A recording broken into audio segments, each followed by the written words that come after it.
O Amigo Dedicado. Esta é uma das histórias de fadas do Oscar Wilde. Primeiro vídeo. Certa manhã, o velho ratão da água botou a cabeça para fora do seu buraco. Ele tinha uns olhinhos brilhantes e uns bigodes cinzentos e duros, enquanto seu rabo parecia uma tira comprida de borracha.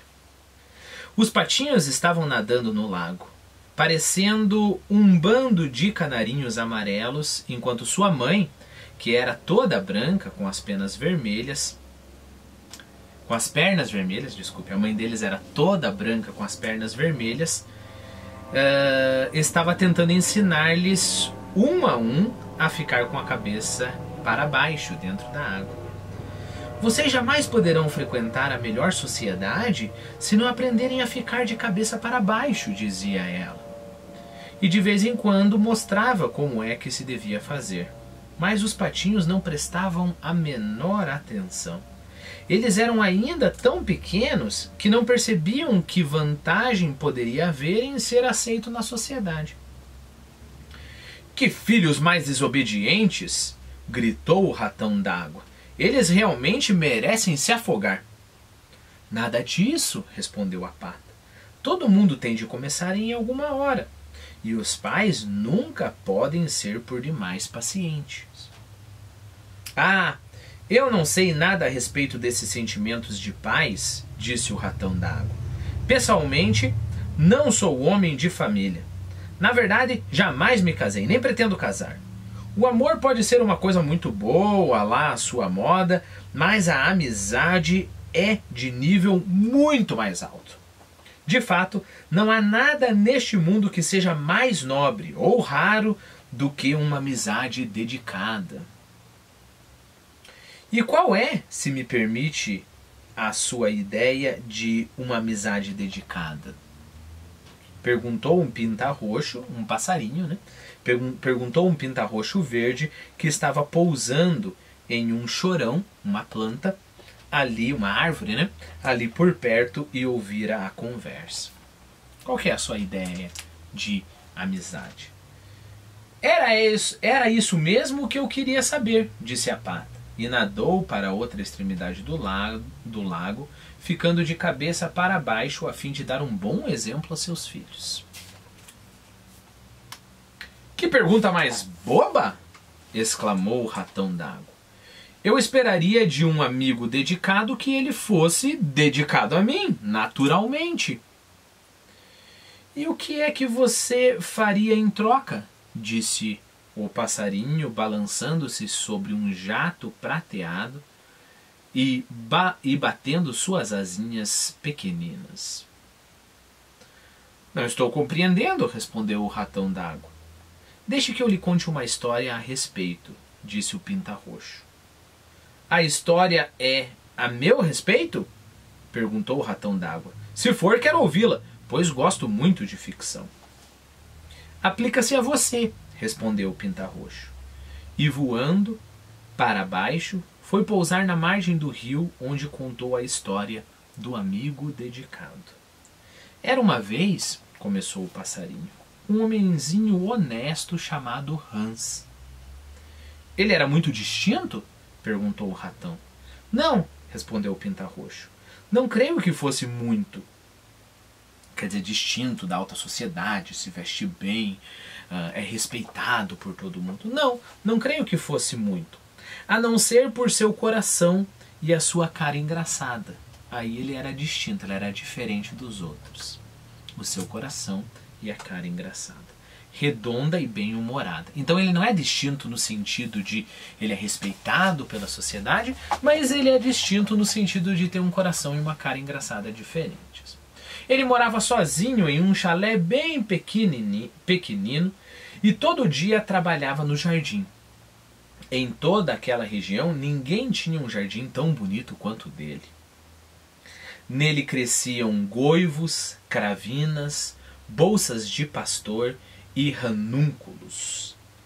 Havia rosas adamascadas e rosas amarelas, crocos lilazes e dourados, violetas, roxas e brancas, aquilégias e cardaminas, manjericão e basilicão selvagem, prímulas e flores de lis, narcisos e cravos da Índia cresciam e floresciam em sua sequência certa, cada flor no mês que essas flores nascem, né? Por exemplo, nesse mês que passou, aqui em Curitiba, por toda a cidade, nasceu umas florezinhas muito bonitas. Mês que passou, então, foi agora em setembro e final do mês passado. Que elas são como se fossem uns tubinhos, assim, é um arbusto e as folhas são como se fossem uns tubinhos laranjadas. Todas elas muito bonitas, laranjadas. Depois disso, elas já estão morrendo e só vão nascer novamente no ano que vem. E todas essas flores, e olhe quantas flores tem aqui, e olha que riqueza de flores que a gente nem sabe, né? Um exercício bem legal é colocar no Google imagens e ver flor por flor. E aí a gente vai se sentir mais próximo do jardim deste homenzinho, porque a gente vai conseguir ver não somente a flor que a gente conhece, mas as flores que realmente estavam lá. Cada flor tomando o lugar da outra. Então chegava janeiro, era o mês de uma flor, acabava janeiro, aquela flor sumia, aparecia a outra, né? De modo que sempre havia lindas coisas para se olhar e perfumes agradáveis para cheirar. O pequeno Russ tinha muitos amigos. Porém, seu amigo mais dedicado era o grandão Hugo, o moleiro. Na verdade, tão dedicado era o rico moleiro ao pequeno Hans que ele jamais passava por seu jardim sem se debruçar por cima do muro e colher um grande buquê de flores ou um punhado de ervas cheirosas ou sem encher seus bolsos de ameixas e cerejas, se era tempo de frutas. Os amigos de verdade compartilham tudo, costumava dizer o moleiro. Então, que tipo de dedicação é essa do moleiro, né? Olha a dedicação dele. Ele vai lá no jardim do Hans, pega um monte de coisa, flor, erva, que o Hans teve um trabalhão para plantar, e diz: os amigos de verdade compartilham tudo. O pequeno Hans acenava, sorria e ficava muito orgulhoso de ter um amigo com ideias tão nobres. Às vezes, na verdade, os vizinhos achavam meio estranho que o rico moleiro jamais desse qualquer coisa em troca ao pequeno Hans, embora tivesse 100 sacos de farinha guardados em seu moinho, 6 vacas leiteiras e um grande rebanho de carneiros lanudos. Mas Hans nunca encheu a cabeça com pensamentos assim, e nada lhe dava tanto prazer quanto ouvir todas as coisas maravilhosas que o moleiro costumava dizer a respeito do altruísmo, quer dizer, você não pensa em você mesmo, você pensa no outro, isso é altruísmo, e da verdadeira amizade. Nossa, que bonito o Hans pensava. De modo que o pequeno Hans continuava a trabalhar em seu jardim. Na primavera, no verão e no outono, ele era muito feliz. Mas quando chegava o inverno e ele ficava sem flores ou frutas para levar ao mercado, sofria bastante de frio e fome e muitas vezes ia se deitar sem comer, a não ser umas peras secas ou umas nozes duras. Além disso, no inverno ele se sentia extremamente só, já que nessas épocas o moleiro jamais ia vê-lo. Não adianta eu ir ver meu pequeno Hans enquanto dura a neve, dizia o moleiro à sua esposa.